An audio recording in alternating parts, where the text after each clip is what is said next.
Morning, church. Morning. Some time talking about Philippians 4:13, where Paul affirms that through Christ we can do everything because he empowers us. That's what I would call a PowerPoint. Another PowerPoint that I want us to look at this morning is found in the book of Romans, chapter 8 and verse 28. In just a moment, we'll talk about that verse, but to set the stage for what I want us to think about, let me first of all share with you what I would consider two truisms about life.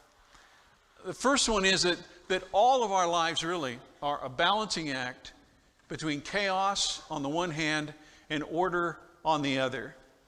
It's a scientific fact that if you want to be healthy, you need to have regularity in your life. If you get up at a given time every day, if you eat your meals at certain times during the day, statistically, you're going to be healthier than if you don't. That's a fact. There's just something about regularity that, and order and structure that is a blessing to us. But the fact of the matter is that all of our lives, we spend our lives trying to find a balance between chaos on the one hand and order on the other. Now, we don't like to think about the chaos, but the chaos is constantly there, constantly present, constantly needs to be recognized. We like to treat it as if it's not there, but it is. What am I talking about? I'm talking about, I remember back when we were in Portales, and we were all excited because we were going to get to go back up to Kansas at Christmas and take the kids, and they could see their grandmas and grandpas and cousins and aunts and uncles and all of that. And one of our kids comes home with chicken pox. And there goes that, just like that. You can do all the planning in the world. You can't plan for an unplanned case of chicken pox. Here comes chaos into your life. I remember driving to Sunset to the building one day on the way to work. I'd driven this route literally thousands of times. Pull up to Slide Road, stop, lights red, light turns green. Dan starts across Slide Road. Here comes a girl. She's late to get to Coronado High School, which is just up 34th Street. I'm fixing to head across on 34th Street. And wham, I never saw her. She slams right into the side of me.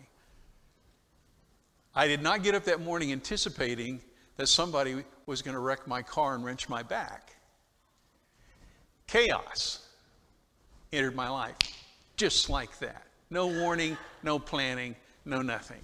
And Dan got to spend the next several months visiting chiropractors and trying to get his back straightened back again. Never been quite right since. Stuff happens, folks. Chaos comes into our lives.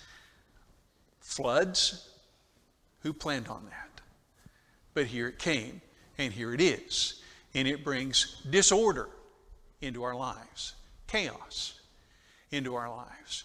And so I just want you to keep in mind and just recognize the truism that all of our life, we walk this fine balance between chaos on the one hand and order on the other. And we have to be ready because periodically chaos is going to come into the picture. It just is. Secondly, another truism is that life is hard. Now, I really think in our country, in our situation, our life is easier. I'm not saying life's easy, but I would argue that life in this country is easier than it is in a lot of places. Having had opportunities to visit third world countries,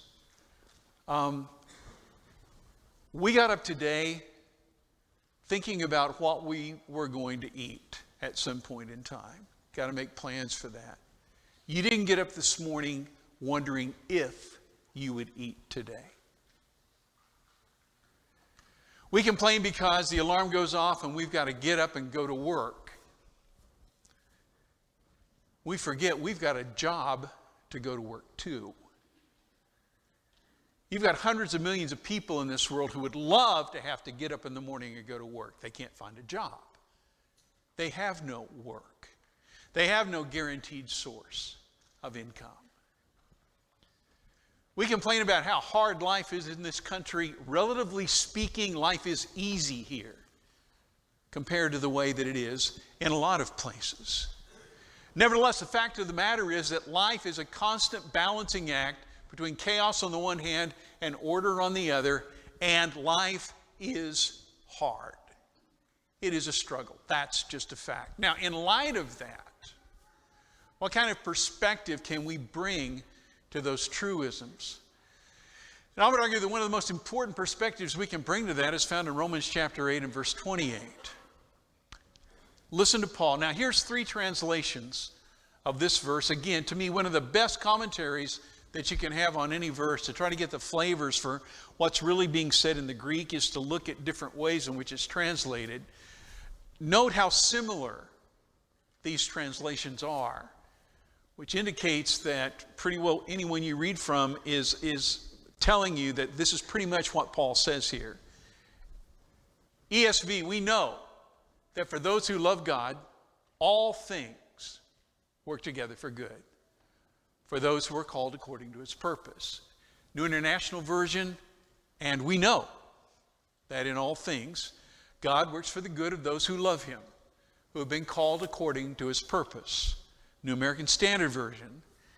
And we know that God causes all things to work together for good to those who love God, to those who are called according to his purpose. Now, here's what, in the midst of chaos, that you can know. And this is so important.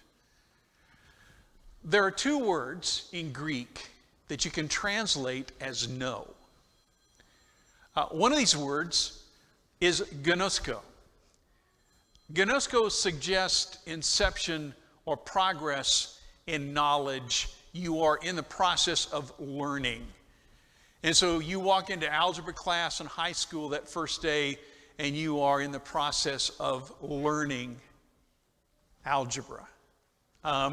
You're assigned a job at a plant, and you're going to be putting this part on this piece of machinery, and they train you in doing that. You are in the process of learning how to do that. That's the context of the meaning of gnoska.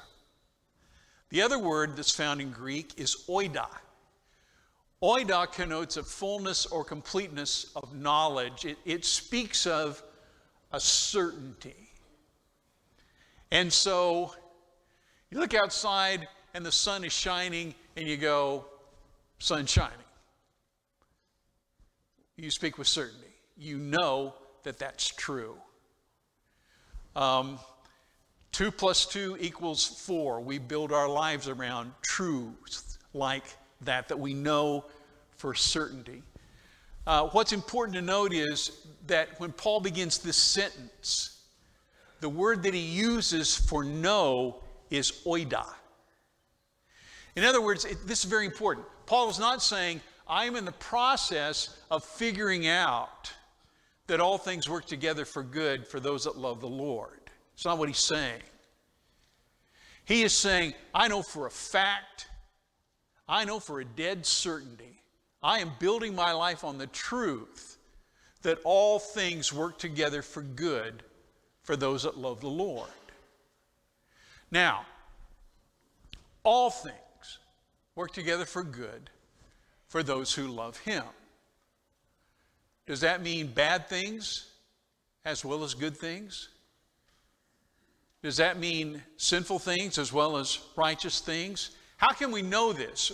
Well, I would say, first of all, you can know this biblically. You can know this is true, that all things work together for good for those who love him. I think an excellent example of this would be Joseph. You remember his story. Here's a young man who, at the tender age of about 17, is sold into slavery by his brothers, betrayed by them, sent down to Egypt. He works as a slave in the household of Potiphar until Potiphar's wife accuses him falsely of trying to rape her. He ends up being thrown into prison and forgotten about. I mean, he goes through some very, very, very difficult times. But then, God's hand is working in all of this, and he ends up, you'll remember, the second most powerful man in all of Egypt. I would argue, probably the most powerful man in the world. His brothers come down seeking food because, you'll remember, There's been 7 years of drought, 7 years of rains followed by 7 years of drought. And he has led Egypt into a position where they are going to not only be able to feed themselves, but be able to feed other people as well. His brothers come down from Palestine to buy grain. He reveals himself to them. And you remember in Genesis chapter 45, verses 4 through 8, and he'll do this a couple of times, but he'll say, guys, I know that what you intended to do was wreck my life. I know that's what you intended to do. But that was not God's intention. And I know that God used that to get me down here, to put me in the position that I am now. And I think sometimes we forget the scope of what Joseph was able to do, brothers and sisters. God is putting Joseph through an incredibly difficult series of circumstances, but that's necessary in order for him to get to the point where I would argue he's not just saving 70 people. Now his focus is on his family. His focus is on that 70 people who are now they're able to buy grain, now they're able to eat. He's sparing their lives. But it's way bigger than that. If God had not put him in a position where he would have Pharaoh's ear and persuade Pharaoh to do what needed to be done, there is no way Egypt would have spent 7 years preparing for this drought that was going to come. And understand that if there's a drought in Egypt, there's a drought in Africa, because the Nile comes out of Central Africa. So there has been a drought all over Central and Northern Africa, not just Egypt. And clearly that drought has extended up into the Middle East. So what we're talking about is millions of people, not just 70 people, millions of people in Egypt, down in Africa, up in the Middle East, who are going to starve to death, except for the fact that God took a kid and put him through some incredibly difficult circumstances so that ultimately he could be in a position to save millions, not just a few, millions of lives. Because he was able to prepare the nation for this disaster that was coming and to provide for that whole region the food that otherwise it would not have. Now, did God take some awful things in one young man's life and work those for good? Oh, in an incredible way. He absolutely did. Daniel. Basically, folks, he's kidnapped. You understand that? He is kidnapped. He, along with Hananiah, Mishael, and Azariah, we know him as Shadrach, Meshach, and Abednego, are carried off into captivity in Babylon. Those kids are kidnapped. They're taken hundreds and hundreds of miles away from home. They're thrust into a completely alien environment. They don't speak the language. They don't eat the food. They don't worship the gods. Totally, totally alien environment. And tremendous pressure is put on them to conform and to live like Babylonians and to worship like Babylonians and to think like Babylonians. And yet they kick back, don't they? They stand up. They refuse to knuckle under. They will not sell out who they are or their God. And the result is that Daniel ends up one of the most powerful men in the world. And he'll stay in that position for decades. There is no telling how much good influence that man was able to exert over the years. There is no telling how much protection he was able to offer his people that we'll never know about. But God put him in that position. Did God take a young man being ripped from his family, kidnapped, carried off into a foreign country, and turn that into a good thing? He absolutely did. Paul says you can know with certainty that God can take bad things and work them for good for those who love him. And we can know this practically. Most of you know that 2 or 3 years ago, I ended up having to have gallbladder surgery. Had a series of gallbladder attacks. I now have tremendous sympathy for anybody who has a gallbladder attack. There's nothing that's ever hurt me in my life like that did. I mean, you can't the pain envelops you, you can't think about anything else. The whole world becomes your hurting. It just does. It's horrid. Did Dan enjoy that pain? Not for 1 second did I enjoy that pain. Did Dan want that pain to end? Oh, did I want that pain to end? Did that pain save my life? Yes, it did. Doctor said, you got a bad gallbladder, we're going to have to take it out. We'll take it out in a couple of weeks. Man, 2 weeks seemed like forever because the pain continued. The pain wouldn't abate.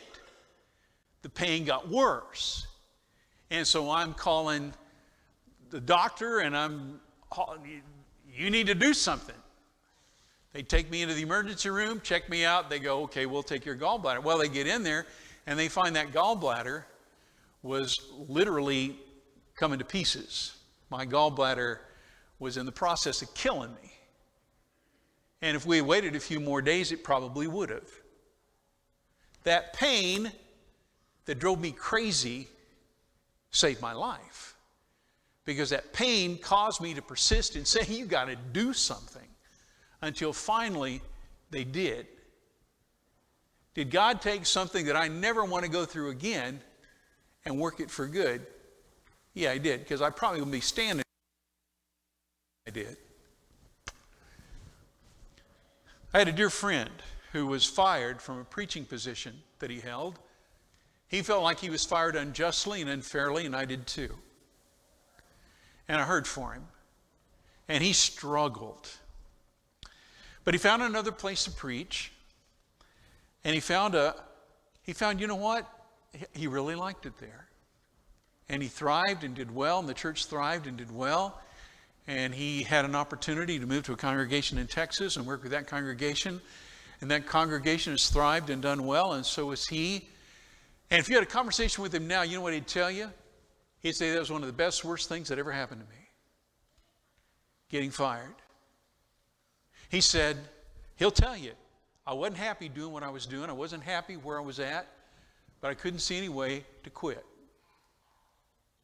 Well, God said, I'll find a way for you to quit. I'll fire you. And that'll take care of that. You won't have to worry about quitting. You're going to be terminated. Oh, awful. No, he'll tell you. Best thing that ever happened to him. It opened doors that never would have been opened otherwise, gave him opportunities he never would have had otherwise, and allowed him to enjoy challenges and privileges and opportunities that never would have come his way otherwise. Can God take bad things and work them for good? Yes, He can. And you can, listen to Paul, and you can know that with certainty. Look in your life and just look at how God has worked. And how God has taken good things and made them better, and how God has taken some things that you were just like, how in the world could this ever be good? And turn it into something good.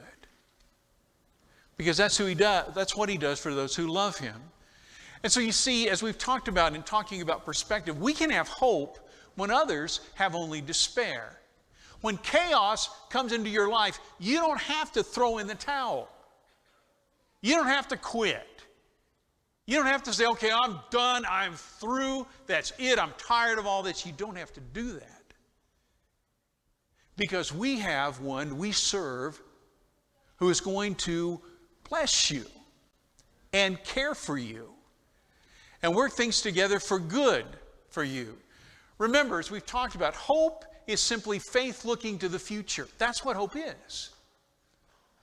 It's you believing that God's going to do what He said He would do, including knowing that all things are going to work together for good for those who love Him.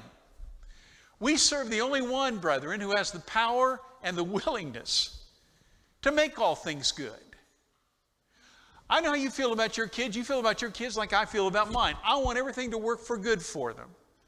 Would love for everything to work out for them. I would love to be able to fix everything. You can't do it, can you? You just can't. But we serve one who has the power and the willingness to make things good. Paul says, know that with certainty. Why? Because he did. You see, he's not guessing about this. He's not asserting something again that he's still in the process of learning. He says, listen, I know that this is right. And once again, take a quick walk through his life. Does God take this man and again protect him and make things work out for him when they don't look like they're workable? I mean, what in the world good could come out of getting busted and arrested in the temple in Jerusalem with Jews doing everything they can to kill you?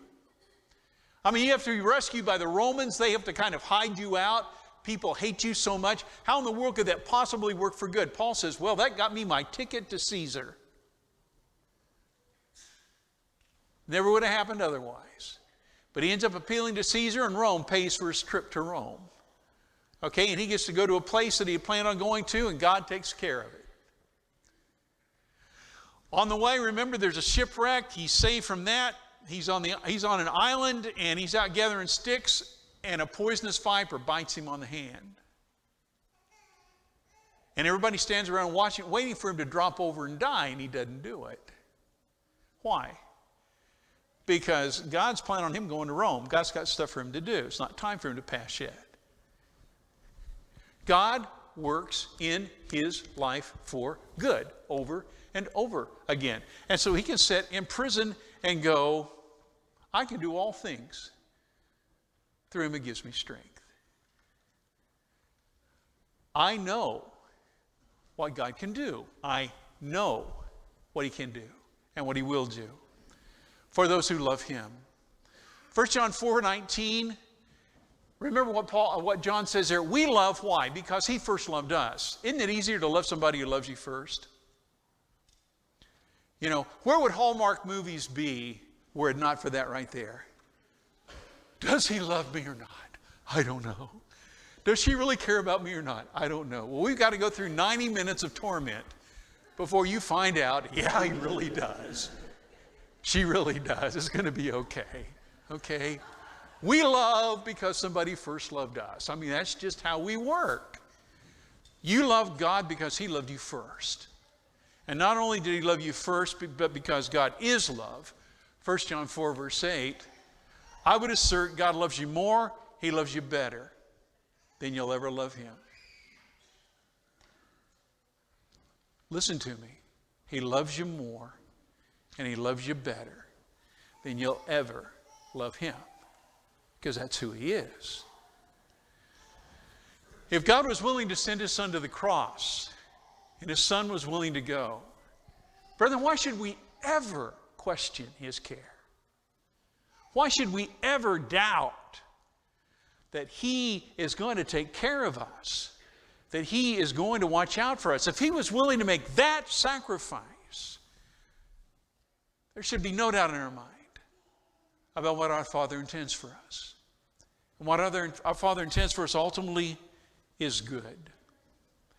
And so, can we know that in all things, God works for good for those who love him, for those who are called according to his purpose?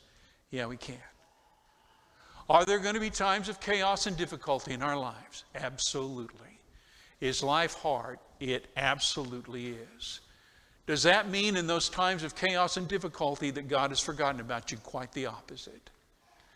I think it means more than ever in those times he's focused on you to work in you and through you and beside you to accomplish good. Hold on to that. Trust that. It brings great comfort in times of chaos. This morning, if you're ready to give your life to this one who loves you, who loved you enough to give his son to die for you, if you're ready to enter into a relationship with him where you can speak to him as Father and he can think of you as his child, and that's a relationship you want. If you're ready to be baptized into Christ, we'd love to give you that opportunity this morning. If we can help you in any way in your walk with the Lord, won't you come while we stand and while we sing?